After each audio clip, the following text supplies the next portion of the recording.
Glass shattered somewhere in the darkness behind the bar, and Cadence's blood turned to ice. She wasn't alone, and the woman with the plastic smile who just left had made sure all the exits were blocked. The neon signs at Murphy's bar cast their usual crimson glow across the scratched wooden surfaces, but tonight their familiar warmth felt more like a warning. Located off Highway 43, where 18-wheelers rumbled past like mechanical leviathans, Murphy's had always been Cadence's sanctuary. Even during those solitary weeknight shifts, the smoky air and whiskey-stained wood had wrapped around her like a protective cocoon. Until the night he appeared, the man whose very presence seemed to poison the air around him. His arrival at 1:17 a.m. was precise, calculated, like everything else about him. The black turtleneck hugged his throat like a cobra, and his trench coat whispered against the floor with each measured step. Old money oozed from his manicured fingernails and the casual way he ordered a 30-year-old scotch, his pewter signet ring catching the light as he lifted the glass. But it was his eyes that haunted Cadence, flat and predatory, like a shark sizing up its prey. "Do you enjoy the solitude here?"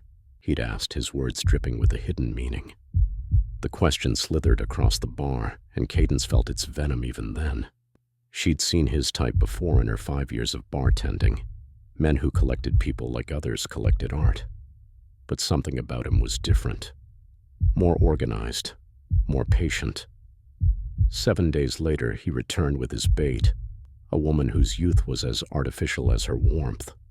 Her laughter echoed too loudly, her designer dress a size too small, her French manicure tapping against the bar like Morse code spelling out danger.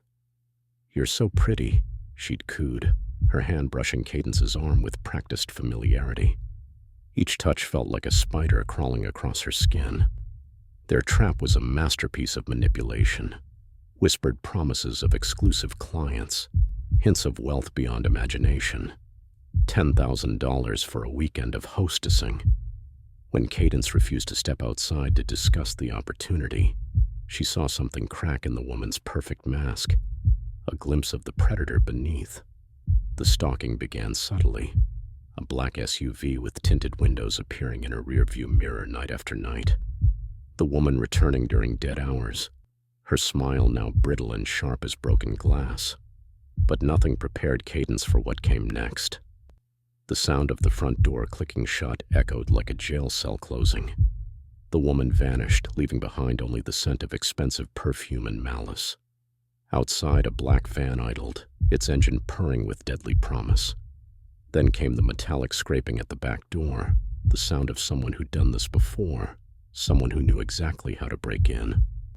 Time crystallized into razor-sharp fragments. Cadence's fingers wrapped around the heavy metal cocktail shaker, her other hand punching 911 with trembling certainty. Later, the security footage would reveal the full scope of her near miss. 3 figures in tactical gear crouched by the exits, waiting to spring their trap. Their movements spoke of military training, of countless successful hunts.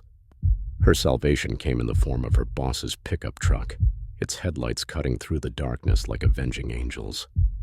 The van melted into the night, taking with it the masked hunters and their carefully laid plans, leaving behind only the bitter taste of fear and a single black glove, size small, custom-made, with a distinctive gold thread pattern that would later match 3 unsolved disappearances across state lines.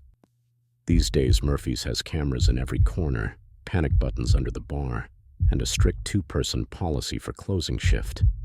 Cadence keeps her bartending license current, but she's also earned her concealed carry permit. The regulars notice she serves drinks exclusively with her left hand now, her right always free, always ready. But in the quiet moments when the jukebox falls silent between songs, she finds herself watching the door, waiting, because she knows they're still out there, perfecting their technique, studying new targets. The man in the turtleneck and his theatrical accomplice are just the visible face of something larger, darker, a network that feeds on the forgotten and the alone. And on nights when sleep evades her, Cadence can't help but wonder about the others. The ones who did step outside, who did get into black vans with tinted windows. The ones whose stories ended in silence. The most terrifying truth, They're still hunting. And somewhere in the darkness, a black van idles outside another bar, waiting for someone else who works alone. Someone who hasn't yet learned to recognize the predators hiding behind plastic smiles and designer clothes.